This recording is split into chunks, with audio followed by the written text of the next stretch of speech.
Alabamos al Señor, al Eterno, que nos ha dado una vez más el privilegio de seguir estudiando y escudriñando su palabra, orando para que podamos disfrutar de la manifestación presente que Él ha hecho provisión para su pueblo en el fin del tiempo. Estamos en el tema de, de los cuatro, la historia del gran conflicto y los cuatro Elías o Elías, desde la eternidad perdida hasta la eternidad recobrada, ¿sí? Eh, Vamos a orar a nuestro Padre en esta hora. Querido Señor, te alabamos en esta mañana por regalarnos esta gran, este gran privilegio, Señor, de seguir al Cordero en lo que ha hecho, en lo que está haciendo y en lo que va a hacer. Queremos pedirte, Señor, que hagas posible que nuestra débil mente y nuestra frágil mente pueda ser habilitada por ti para incursionar, para inquirir, para indagar en la gran obra de redención. Queremos, Señor, pedirte en esta hora que hagas posible lo imposible, que así como le abriste los ojos a Libia en el tiempo del Nuevo Testamento, así como le abriste los ojos a Bartimeo, puedas abrirnos los ojos hoy a nosotros, Señor, porque queremos seguir al Cordero mientras entra en la nueva Jerusalén. Clamamos, Señor, ten misericordia de nosotros. Haz posible que recobremos la visión profética, Señor, porque queremos anunciarle al mundo lo que tú estás haciendo en el cielo y también queremos denunciar, Señor, llenos de tu espíritu, lo que el diablo está haciendo en la tierra. Danos tu poder, oh Padre, en el nombre de tu eterno Hijo. Amén. Amén. Entonces, lo habíamos mencionado y ya hemos establecido los fundamentos del estudio, ya aquí los tenemos y estamos comenzando leyendo la promesa que está, la senda de los justos es como la luz de la que brilla, ¿sí? Va haciéndose más clara hasta que el día queda firmemente establecido. Estamos esperando el día, hermanos. Así que el mediodía está hablando Proverbios 4:18, ¿sí?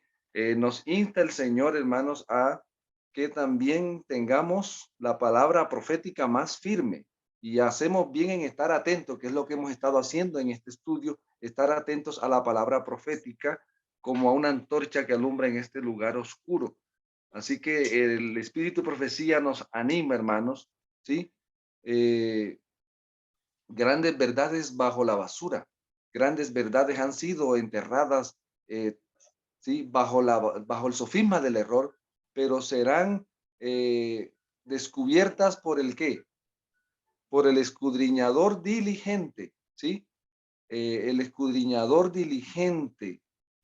Qué bonita promesa, hermanos, que cuando encuentre y abre el cofre de las preciosas joyas de la verdad, no es que estemos en un fraude. Por eso muchas veces tenemos que entender estos mensajes, porque a veces cuando uno, pero yo no sabía eso, a mí no me habían dicho, es que me están engañando. No, hermano, lo que sucede es que el Señor está revelando a su pueblo, está abriéndonos los ojos y no es que hayamos estado en un fraude, sino que hasta el momento habíamos entendido las cosas así, pero ahora el Señor nos las está ayudando a mejorar, ¿sí? Entonces, en este contexto, este pensamiento nos ayuda, porque todos los que valoran las joyas de la verdad pueden llegar a poseerlas y estarán, y también entonces ellos tendrán un cofre. Tiene que ver con el sueño de Miller, capítulo 20 de Primeros Escritos, ese pensamiento. Así que ya nosotros hemos hecho el recorrido, hermanos.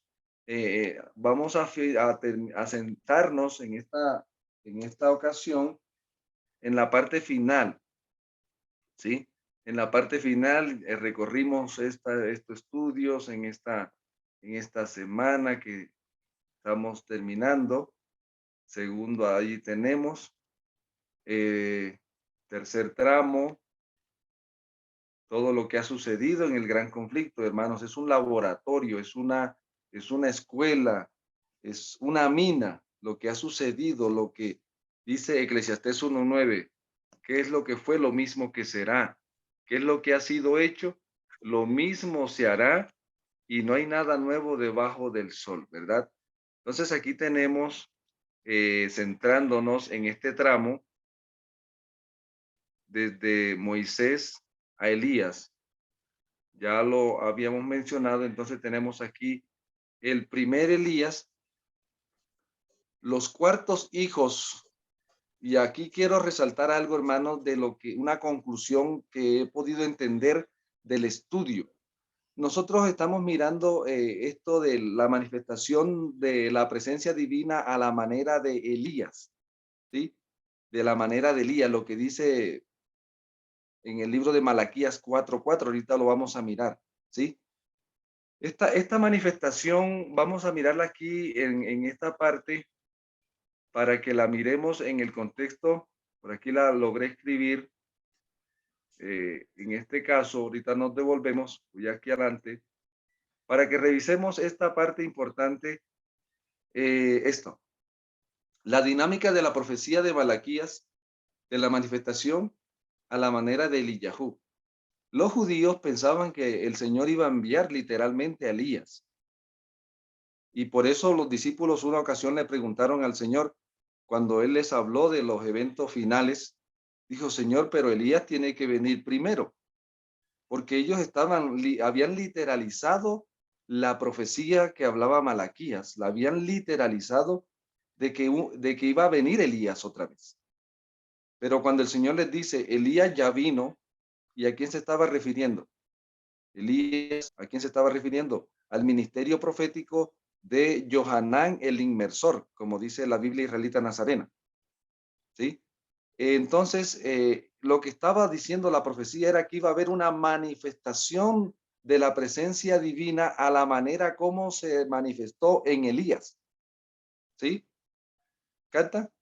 Entonces, para nosotros cubrir los Elías, primero tenemos que cubrir las apostías, que fue lo que estuvimos haciendo, ¿sí?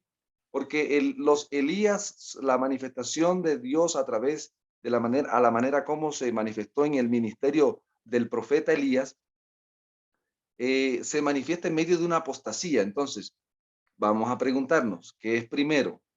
¿La apostasía o los Elías? ¿Qué La dicen ustedes? apostasía. Muy bien, entonces yo no puedo hablar de los Elías si primero no estudio lo de la apostasía. ¿Sí? ¿Cata? Entonces encuentro aquí en esta parte de Malaquías 4:4 la dinámica de la profecía o de la manifestación a la manera de Eliyahu o de Elías, ¿cierto? Miren que Malaquías 4:4 dice, alguien que me ayude a leer allí Malaquías 4:4, lo que dice arriba, ¿sí?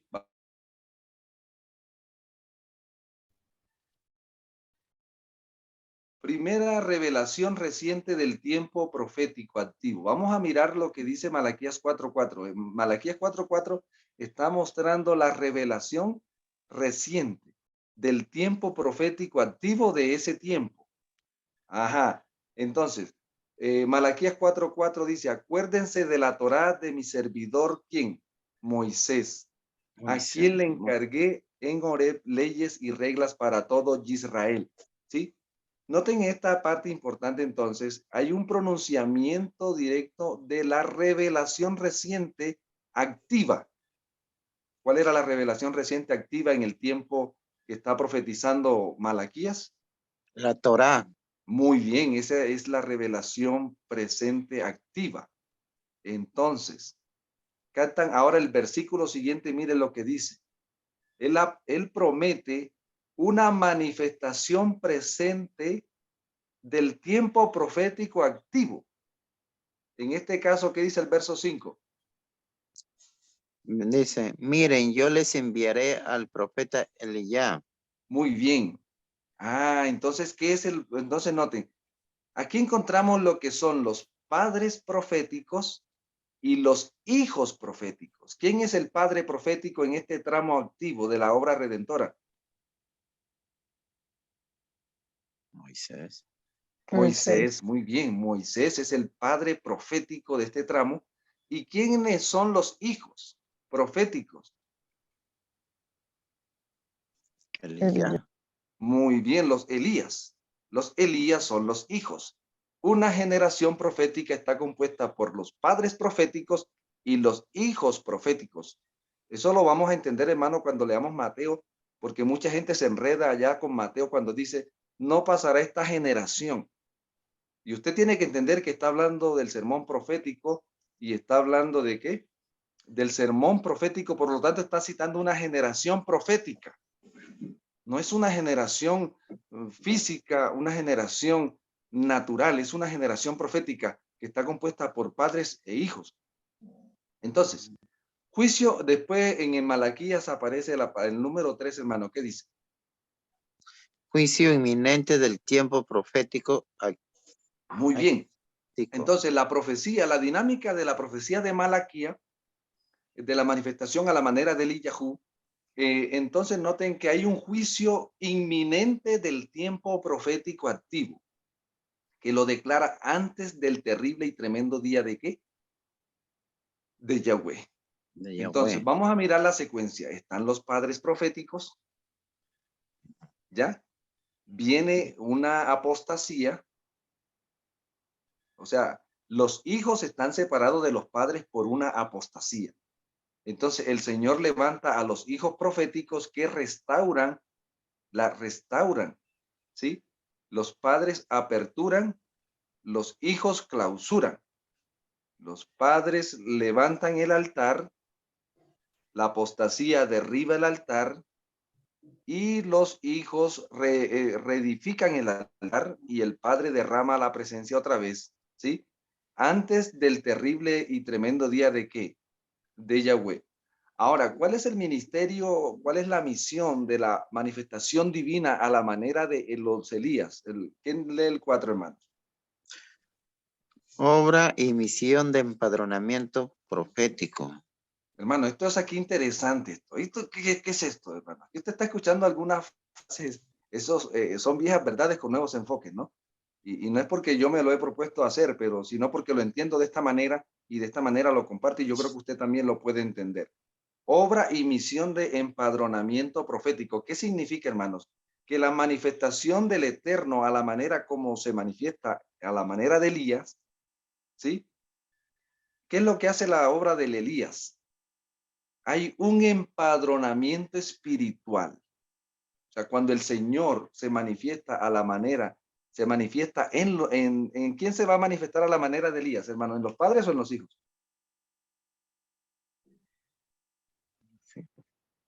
A ver, ¿en quién se manifiesta el Señor a la manera de Elías? ¿En los padres o en los hijos? En los hijos. Muy bien.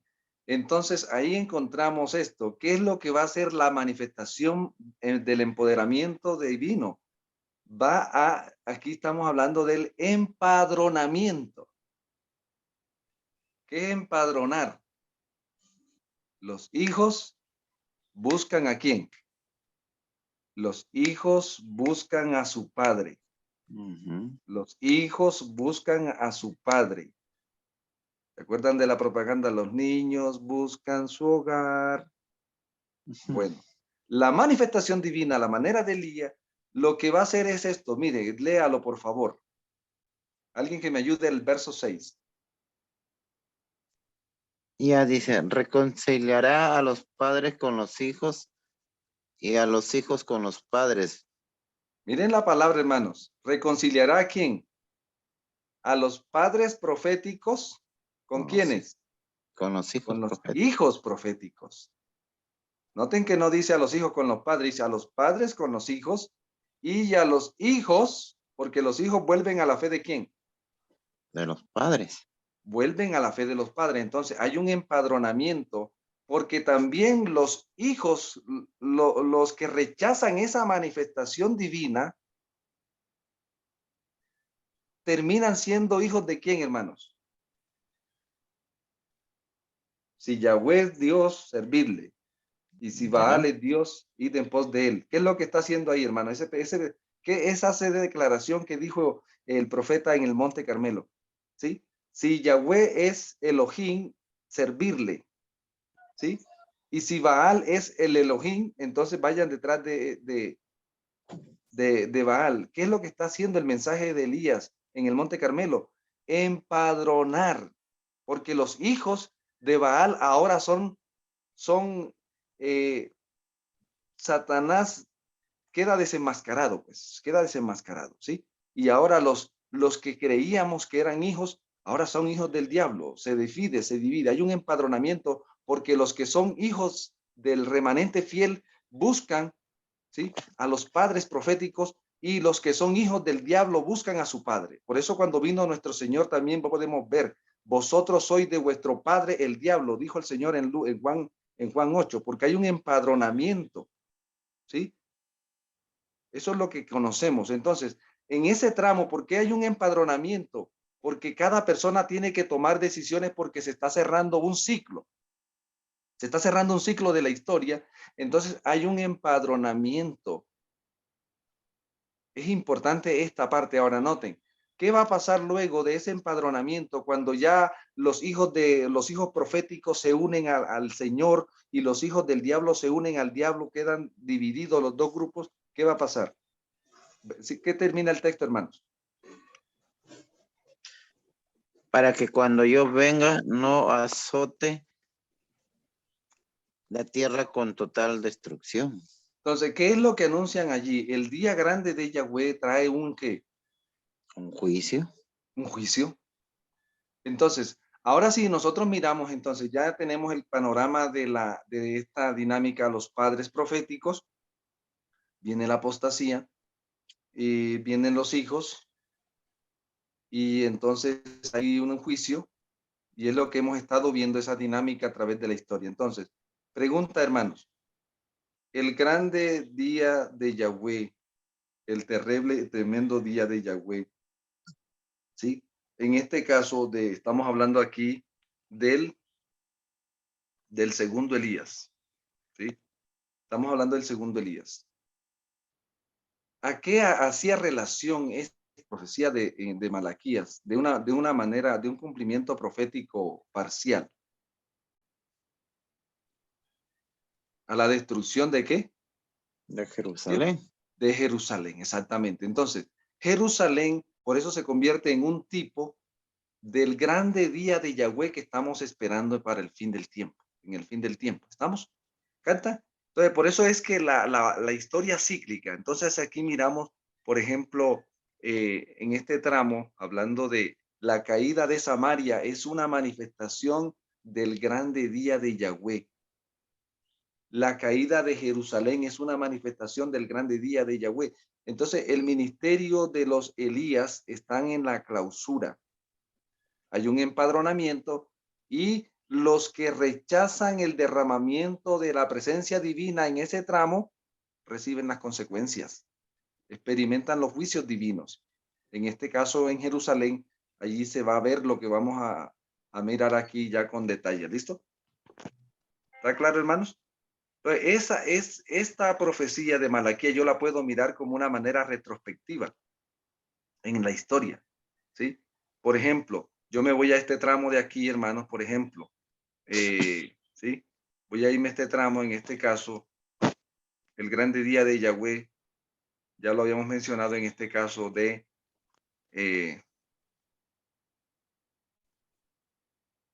caída de Egipto, es una manifestación que se da, un juicio, que se desprecia la obra del Elías, ¿sí? Entonces, en ese contexto, quería introducir esta parte. Entonces, vamos a mirar cómo viene obrando el Eterno. El Eterno viene obrando, de esta manera. Para mirar este tramo retrospectivamente, según lo que hemos estado, viendo, voy a citarme aquí y ahora nos devolvemos. ¿Listo? Por ejemplo, miren este cuadro aquí. Aquí, ¿cuántos años tenemos de historia, hermanos? Aquí tenemos ¿cuántos años de Abraham al Mesías? ¿Cuántos años hay? 4,000. Muy bien. Y entonces miren lo que sucedió, analizando y caracterizando las grandes apostasías originadas por Lucifer en 20 siglos, en su plan macro de perdición para apoderarse definitivamente de este mundo. Entonces aquí lo que hacemos es que, noten, Abraham a Moisés hay 2000 años. Ahora, noten cuántas apostasías hay entre Abraham y el Mesías. ¿Cuántas grandes apostasías? Porque estamos hablando de grandes apostasías.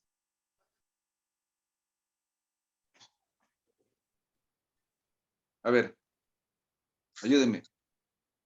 ¿Cómo, pastor? ¿Cuántas grandes apostasías hay 4. entre Abraham y el Mesías? Y la venida, la primera venida. 4. Muy bien. La primera, Sodoma, la segunda, Egipto, la tercera Samaria, con y la Elías. cuarta,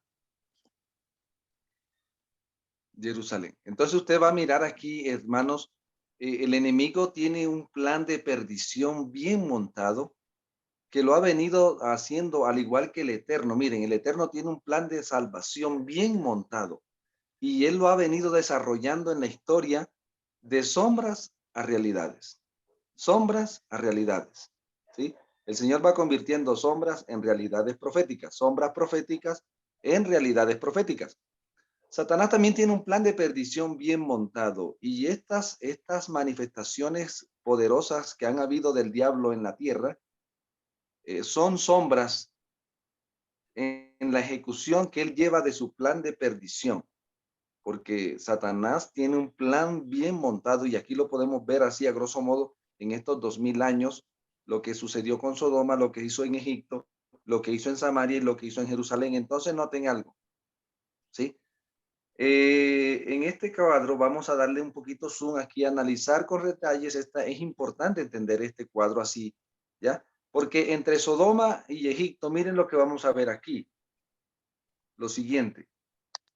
¿Qué podemos ver? Ahora le vamos a dar zoom al tramo este, hermanos. Entre Abraham y quién. A ver. Muy bien, entre Abraham y Moisés. Y ¿Cuántos Moisés. años hay entre Abraham y Moisés? 500 años. 500 años. Muy bien. ¿Capta? Mire la dinámica de este tramo según este enfoque que estamos haciendo. Este es importante, hermanos. Wow, mire. ¿Sí? El reino del Eterno va trabajando con las manifestaciones tipo Elías y manifestaciones tipo Moisés. Manifestaciones proféticas tipo Moisés, donde se reconfirma. ¿Sí? Las manifestaciones proféticas tipo Elías se reedifica. ¿Sí? Se reedifica. Los Elías, esa manifestación tipo Elías reedifica porque está clausurando. Cruza allí, ¿sí? En este caso, la manifestación tipo Moisés reedifica, reconfirma, perdón, ¿sí? Se reafirma la alianza, ¿verdad? ¿Capta? Hay una manifestación poderosa del Mesías, tipo Moisés en el reino de Elohim, en un tipo Elías al final. Entonces, miren esta parte importante. Hay una manifestación poderosa del Mesías, tipo Moisés, con la que se apertura. Y hay una manifestación poderosa del Mesías ¿sí? Tipo Elías cuando se clausura. ¿Ves? Esa dinámica es interesante entenderla para avanzar en la historia que estamos tratando de cubrir. Vamos. Entonces Moisés, miren, ahora tenemos a Abraham a Moisés. Entonces se renueva la alianza con Abraham y otra vez se va reformando, se va renovando la alianza, ¿verdad? Se va ejecutando, no es que se va, sino que se va ejecutando cada vez más el plan de salvación del Señor. Pero también el diablo por debajo va obrando. ¿Cómo va obrando Satanás? Entonces, para ver esto claro, con claridad, tenemos a los hijos de Satanás tipo Omega, apostasías tipo Omega y apostasías tipo Alfa. ¿Capta? O sea, voy a relacionar aquí. Los hijos del Eterno tipo Elías enfrentan a los hijos del diablo tipo Omega. ¿Estamos? ¿Estamos percibiendo esto? Esta dinámica. Los Elías enfrentan apostasías tipo Omega, porque Satanás va trabajando abajo por su reino, va trabajando con Omega, ¿ya? Y el Alfa. Entonces tenemos, por ejemplo, los hijos tipo Moisés enfrentan apostasías tipo alfa, apostasía tipo alfa, ¿sí? ¿Queda claro, hermanos? Mire lo que dice el cuadrito. ¿Alguien me ayuda a entender?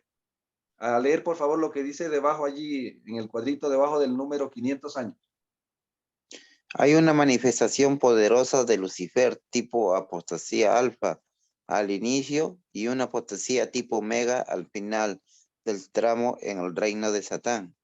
O sea que Satanás va ejecutando su ¿qué?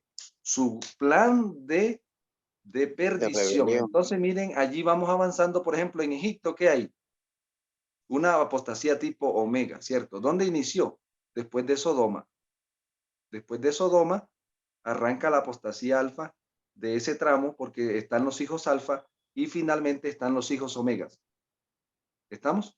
En el reino de él, en su reino, porque él va reconfirmando, él va también haciendo lo mismo, reedifica. En este caso aquí está ¿qué? Confirmando que él tiene el control sobre el mundo, que él es el dueño del mundo y que él hace en el mundo lo que quiere, ¿sí? Y lo manifiesta en Egipto, ¿verdad? Entonces, miren, en ese contexto vamos a mirar este cuadro aquí, por ejemplo, este cuadro general. Por favor, hermano, ¿cómo se manifestó Satanás a la manera de Sodoma? Ayúdeme a leer esa partecita.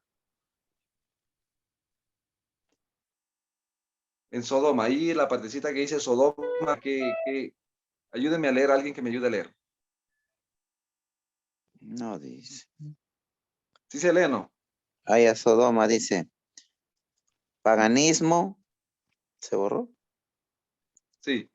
Ya, paganismo, la inmortalidad, ateísmo y sodomismo. ¿Dónde nace el sodomismo? En Sodoma, ¿no? Miren lo que pasó en el tipo Egipto. ¿Cómo se manifiesta? Otro hermano que lea, a ver. ¿Cómo manifestó la presencia del diablo tipo Egipto en Egipto? Esta omega.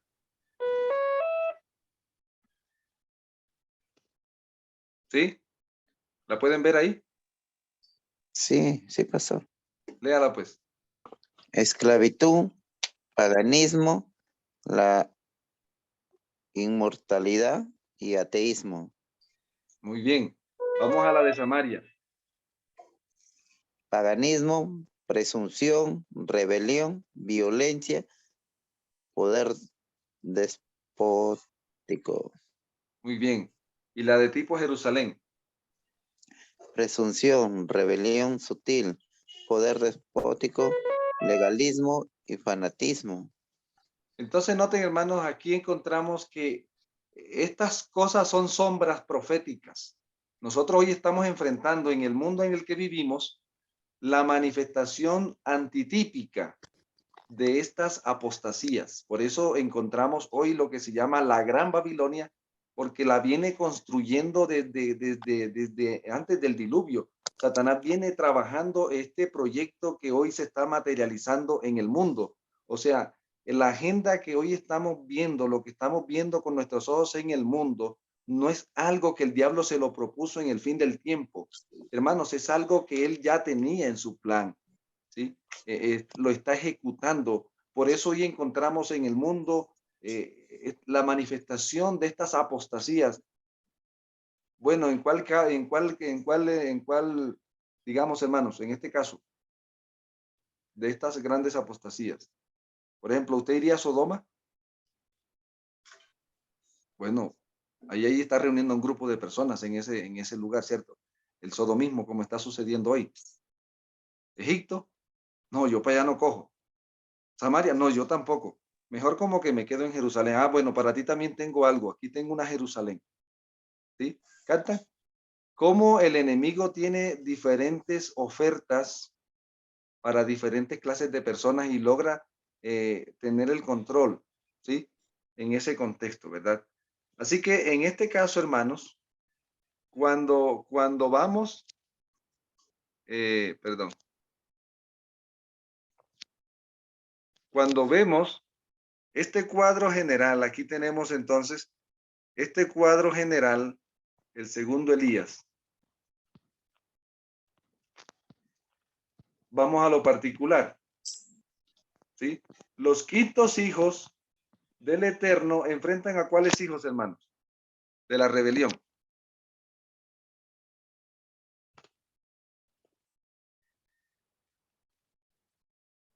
¿Sí?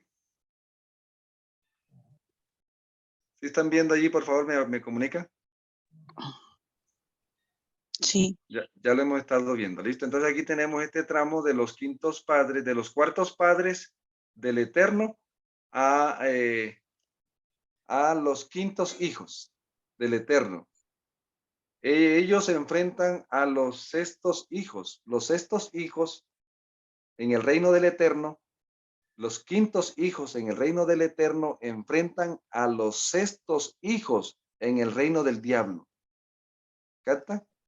Los sextos hijos, apostasía tipo ¿qué? Tipo omega.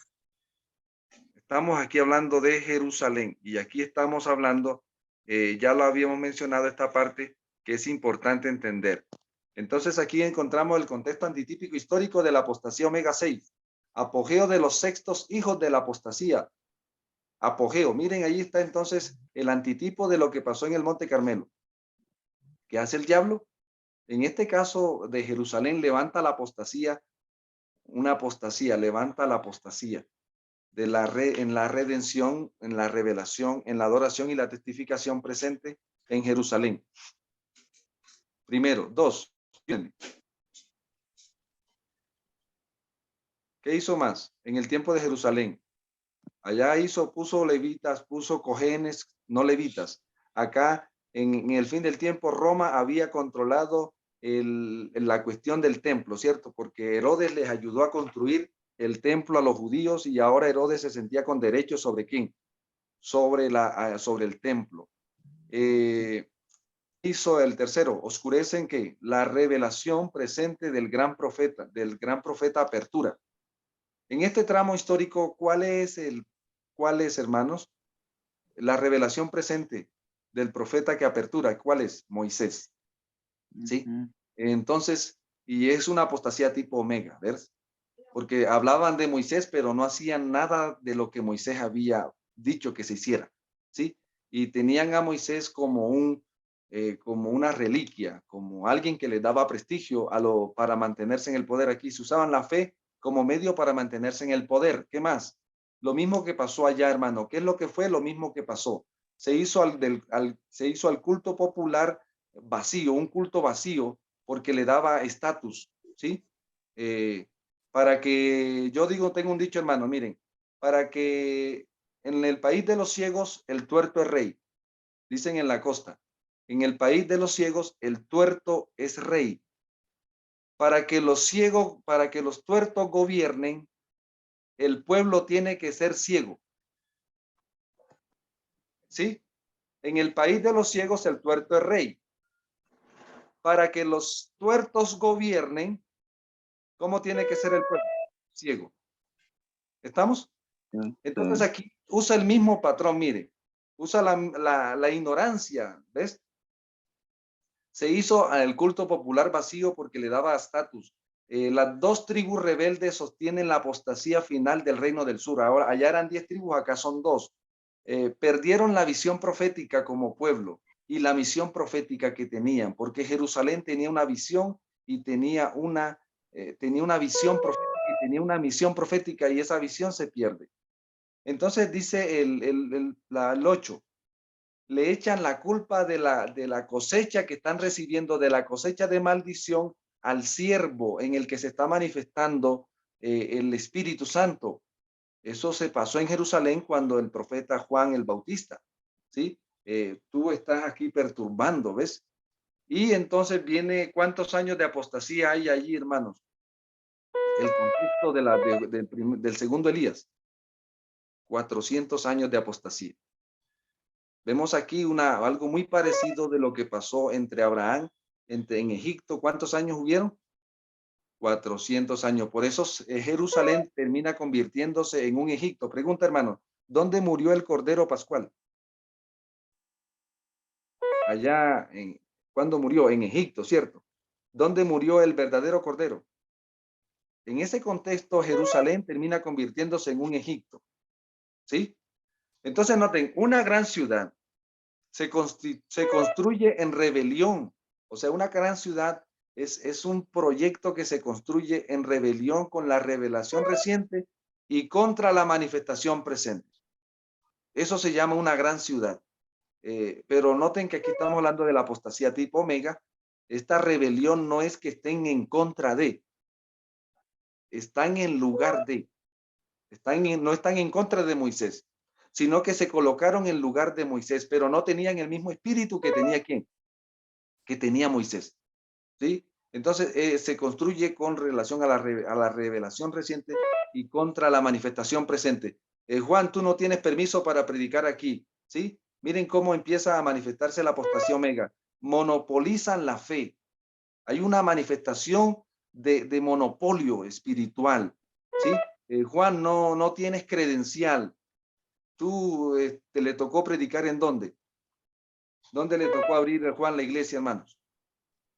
En el desierto. Muy bien. ¿Canta? Entonces, esto es una cosa que nos va a ayudar a entender lo que está pasando en el fin del tiempo. Entonces, aquí encontramos esto, el segundo altar antitípico profético de Abaal en Jerusalén ahora. Ay, ¿cómo así que en Jerusalén? Claro, hermano, mire, si hay un Juan, si hay un Elías, es porque hay un Acab, es porque hay una Jezabel y es porque hay un, bueno, hay un altar. Y aquí encontramos entonces, miren lo que pasa en Jerusalén, apostasía, rebelión. La apostasía y rebelión 6. El altar de Baal que se construye. Ay, es un Baal, no, pero no dice que hubo altar de Baal. Bueno, hermanos, y cuando están en contra de Dios, entonces están a favor de quién? Cuando están en contra de la redención, de la revelación, de la adoración. ¿Sí, Cata? Entonces, se estaba adorando de una manera incorrecta. Se estaba con una actitud incorrecta.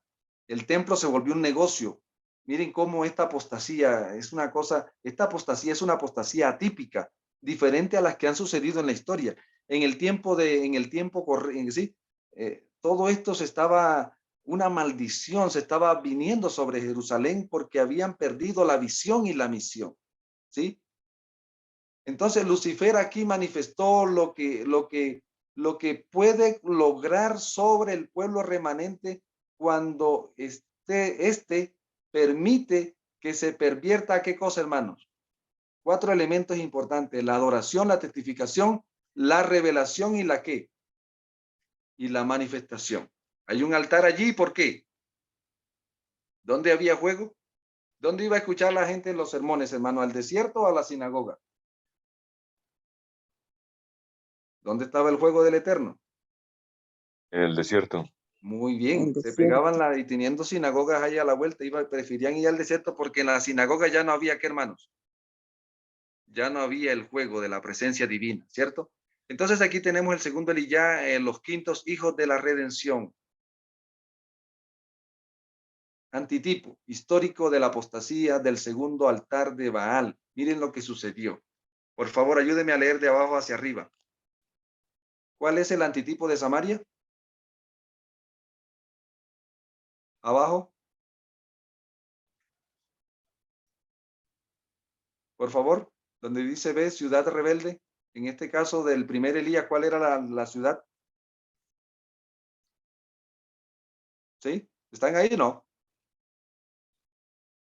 Samaria. Y a Jerusalén, a ver. Muy bien, ¿el antitipo cuál era? Samaria. Jerusalén. Jerusalén llega a ser un antitipo de Samaria, porque cantan el segundo Elías está en Jerusalén, ¿sí? La base de esa rebelión contra la revelación reciente, ¿cuál era la revelación reciente? La Torá, pero es una rebelión tipo Omega, ¿sí? La base de la rebelión contra esta manifestación, encontramos aquí la manifestación en el Monte Carmelo fue en el profeta Elías. Aquí la manifestación del Espíritu está en el profeta Juan el Bautista. Y hubo un ataque contra Elías y hubo un ataque contra Juan el Bautista de parte de los líderes. ¿Ves? En este caso allá de los adoradores de Baal, pero los adoradores Baal del antitipo son ¿quiénes? son gente que tenía la misma fe de quién, de Juan, de Johanán, ¿cierto? ¿Captan, hermanos? Entonces vamos a mirar aquí los tipos y antitipos. Ayúdenme a leer, hermanos, por favor. De abajo hacia arriba, ahora sí. 1. La T significa tipo y la A significa antitipo. Por favor. Acá, Antitipo. Herodes. a ver, Muy bien. Herodes, Muy bien. Tipo, según 2. Tipo, Jezabel, antitipo. Herodías. Herodías y Y judaísmo apóstata que odiaban a Johanán. todos los que odiaban a Johanán eran Herodías. Eran Jezabel. Porque Jezabel odiaba a Elías y los que odiaban a Juan estaban llenos del mismo espíritu de Jezabel. ¿Estamos? Y es interesante que termina aquí. Mire cómo termina la historia. Por eso los tipos no son perfectos. Miren, el antitipo ¿cómo termina? ¿Lo coge un carro de fuego y se lo lleva al cielo? ¿Cómo termina este antitipo, el segundo Elías? Sin cabeza. ¿Quién le mató? ¿Quién le mochó la cabeza? ¿Ah? Herodías. Herodías. Noten, Jezabel acá en esta profecía, en este cumplimiento profético, Jezabel le corta la cabeza a Elías. ¿Canta? Vamos al número 3. ¿Qué Los dice? profetas de Baal, líderes Ajá, religiosos. los líderes. Y ahora Sí. el antitipo, ¿quiénes son? Todos los líderes que dejaron la herede a T. Redención, revelación, adoración y perdón. testificación presente. ¿Yo? RR no cabe. Entonces, redención, revelación, adoración y testificación presente. Todos los líderes, ellos están representando en la historia del segundo Elías a los profetas de Baal, los que tenían confundido al pueblo, los que no permitían que el mensaje de Elías tuviera efecto, que lo que no permitían que el pueblo se colocara de parte de Dios completamente, ¿sí? Los que estaban sembrando la duda, la confusión. Vamos a seguir. El número 4. El pueblo adorador de Baal. Muy bien, ahora el antitipo. El pueblo que había pervertido la adoración. La adoración. Ya sabemos allí, eso se cumple. Entonces, noten, allí están los instrumentos directos. Vamos a avanzar para cubrir esta parte. En esta parte de los antitipos históricos seguimos el 5 abajo, hermanos, por favor.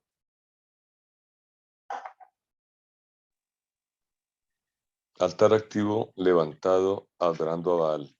Muy bien. Ahora el antitipo en Jerusalén, ¿cuál es? Eso fue en Samaria. Acá en Jerusalén, ¿qué pasó? La competencia que tenía en el templo de La la adoración verdadera. adoración verdadera. ¿Captan? Cómo ahora el templo se convierte en el templo de Dios de Jerusalén termina convirtiéndose en un altar a Baal. Por eso cuando el Señor comienza su ministerio, coge el rejo, hermanos, y saca del templo a quienes, a todos los que habían pervertido en cierta manera. El templo no estaba cumpliendo la función de ser puerta del cielo, sino que ahora estaba siendo puerta del infierno. ¿Capta? Es interesante entender esta tipología del altar, porque aquí vemos en el Mesías está encarnando la misión que comenzó Juan el Bautista de restaurar el altar, de restaurar las 12 tribus del remanente de los hijos que había quedado. La número 6, hermanos. Toro sacrificado. Muy bien. El antitipo, ¿qué era? El pueblo y sus grandes sacrificios vanos. Estaban gastando dinero en vano, hermanos, porque el culto había perdido el poder y la eficacia debido a la apostasía que se estaba viviendo, ¿sí? Por eso el que estaba sacrificándose ahora, ¿quién era? El pueblo, para mantener un sistema corrupto y falso, ¿sí? Esto es interesante entender estos tipos, ¿sí? Vamos a avanzar entonces en la nueva reforma que toma la adoración. Mire, el 7, estoy hablando de lo que hacían allá en el Monte Carmelo los adoradores de Baal y lo que está pasando en Jerusalén ahora que está el segundo Elías. Vamos a leer el número 7, por favor. ¿Qué hicieron en el Monte Carmelo? dar saltos, dar gritos y hacer cortes. Y ahora en Jerusalén, ¿qué está pasando, hermano? El antitipo. La nueva deforma que toma la adoración. Una deforma, no es una reforma, sino una ¿qué?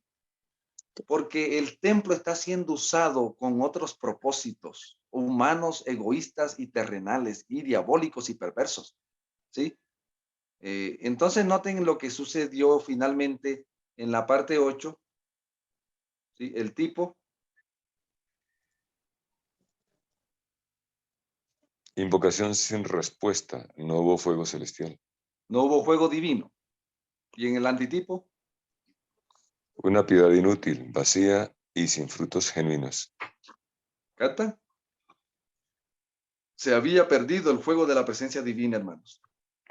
Entonces ahí estamos encontrando cómo Satanás está usando a sus hijos, a sus sextos hijos, en esta rebelión contra lo que el Señor está haciendo. Entonces aquí tenemos el segundo altar.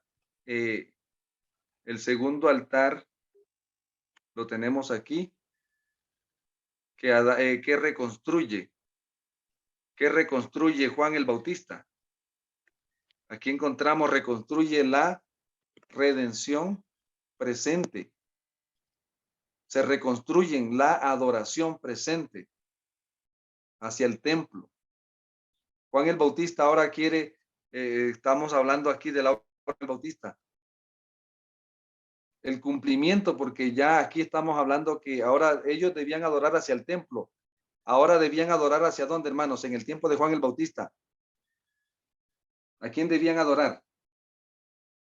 ¿Seguir adorando hacia el templo? ¿O al Mesías que ya estaba entre ellos? ¿Qué dicen ustedes? Al Mesías que estaba entre ellos. Ellos seguían en el templo y el Mesías, el verdadero Cordero, estaba dentro de ellos, entre ellos, y no lo lograron distinguir, ¿sí? Entonces noten que el Elías viene allí a manifestar acerca de la adoración. Hay una manifestación presente para direccionar la adoración, para direccionar la testificación. ¿Cuál era lo que tenían que estar haciendo el pueblo, hermanos, con relación a la testificación en los tiempos de Juan el Bautista? Exaltando al Mesías.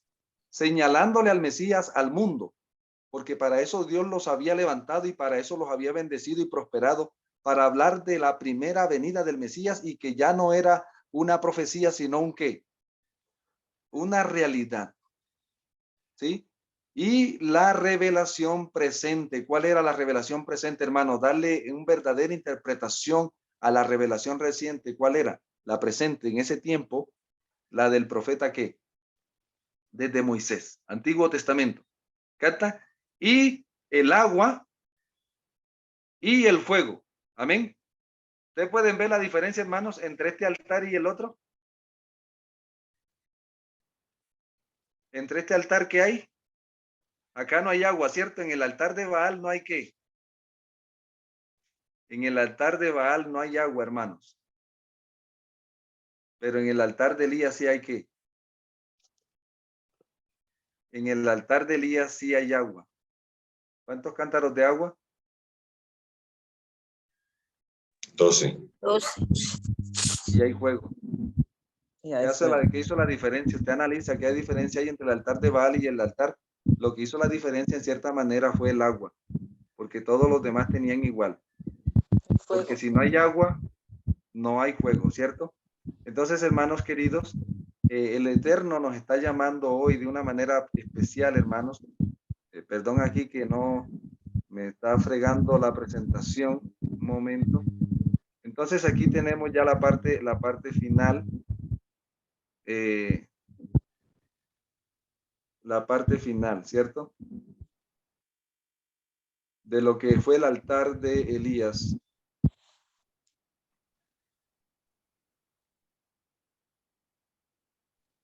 Aquí tenemos el altar y lo que representa. Los elementos del altar del segundo Elías. Aquí lo tenemos, hermanos. ¿Sí? Johanán, el tesbita. ¿Sí?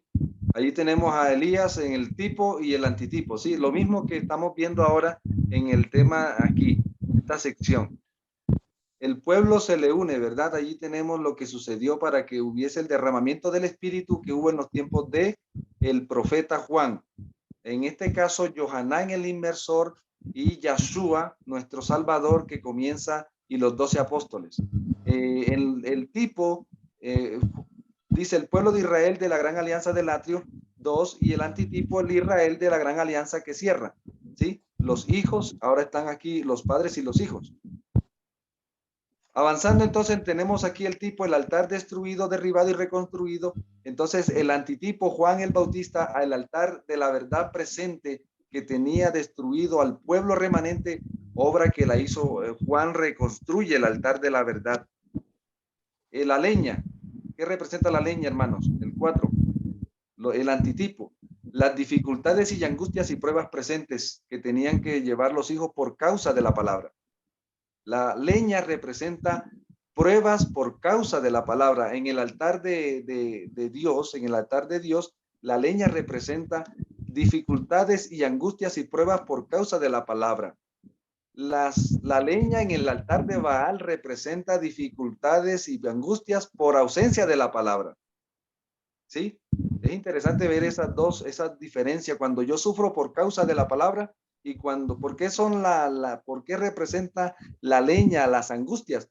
Porque sobre la leña era puesta ¿quién? El sacrificio. El quinto, el toro sacrificado y cortado en pedazos. ¿A quién representa? El gran sacrificio ¿de quién? De Johanán y Yahshua, nuestro Mesías, nuestro Señor. Aquí estoy usando el nombre hebreo de nuestro Salvador, ¿verdad? Y también de Juan, de Johanán, que es Juan el Bautista, es lo mismo, solo estoy usando la Biblia israelita nazarena, ¿sí? El gran sacrificio vivo. Ellos ahora unen y ahora hay una manifestación de la presencia divina en este tramo. En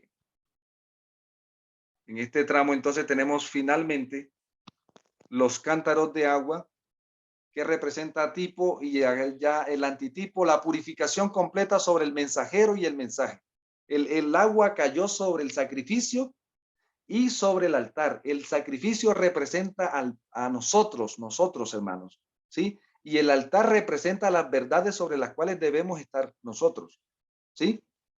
Entonces encontramos en este contexto que el mensajero y el mensaje deben ser, ¿qué cosa? Deben ser lavados para poder predicar las verdades distintivas de la revelación presente. Número 7, oración por la vindicación en ese tramo de la redención, revelación, adoración. Y el clamor en el antitipo, clamor y gemidos y lágrimas por la consumación. Y aquí, hermano, tenemos la parte final. El octavo, allá el tipo, el fuego que consume y rompe la apostasía, ilumina el monte Carmelo y se rompe la gran apostasía del reino norte. Y el antitipo, ¿quién lo puede leer, hermanos?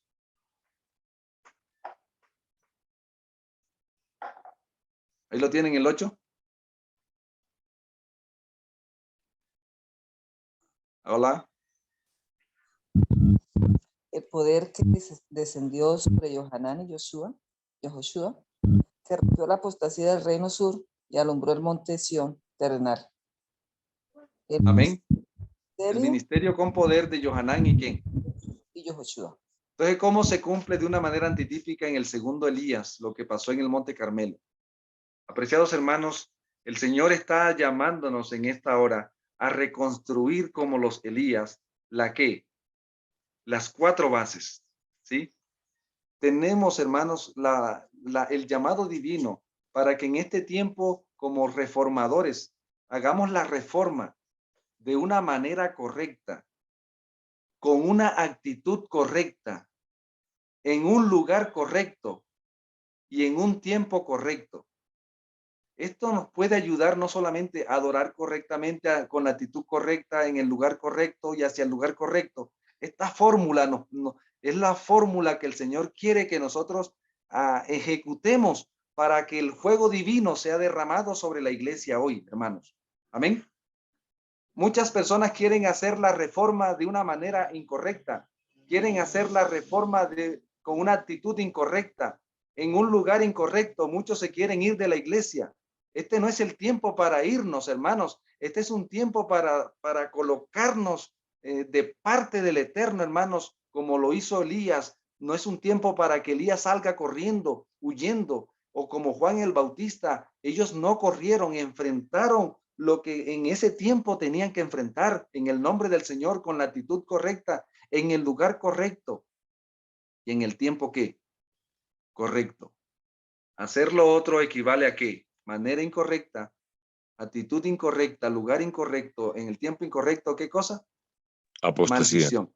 En este tiempo, hermanos, donde hay mucha apostasía en la iglesia, hay mucha gente que se está desanimando y está buscando otros caminos, y aquí está obrando el enemigo, ¿sí? Nosotros tenemos que estar preparados como siervos del Señor para ser siervos del Señor en medio de la apostasía. Tenemos que preparar a un pueblo para que surja, para que se mantenga de parte del Eterno, de la revelación presente, de la redención presente, de la adoración presente y la testificación presente en medio de la apostasía. No es un tiempo para salir corriendo, hermanos, porque los profetas tienen que dar testimonio en este tiempo final. Quiero hacer una invitación, hermanos, en esta hora, que esta tipología de Juan, que para nosotros, para el tiempo del primer Elías, el segundo Elías era una profecía. Para nosotros hoy el segundo Elías ya es un tipo histórico, ¿sí? Que nos va a ayudar a entender el antitipo que estamos enfrentando hoy. Vamos a clamar al Señor en esta hora. Les invito para que oremos. Padre eterno, hemos estado aquí a tus pies, tratando de entender cada vez mejor tu palabra.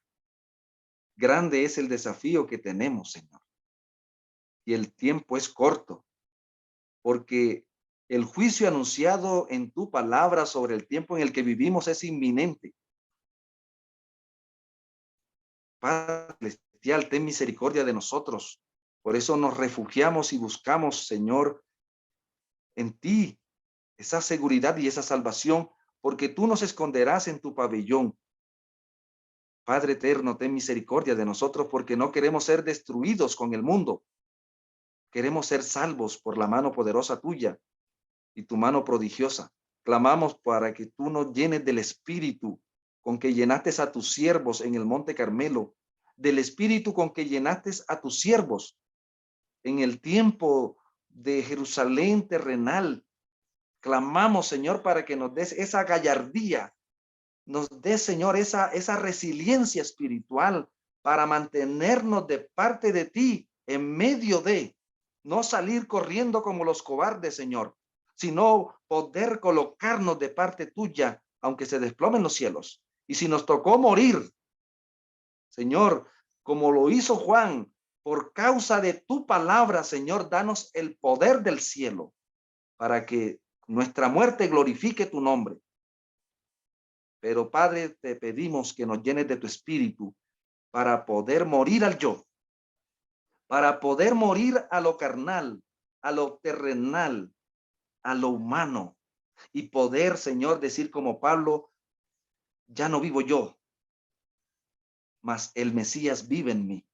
Clamamos, Padre Celestial, en esta hora, para que te glorifiques en nosotros y nos ayudes a entender cada vez mejor tu palabra y a vivirla, y llenos de tu espíritu podamos compartirla. En el nombre de tu amado Hijo. Amén. Amén. Amén.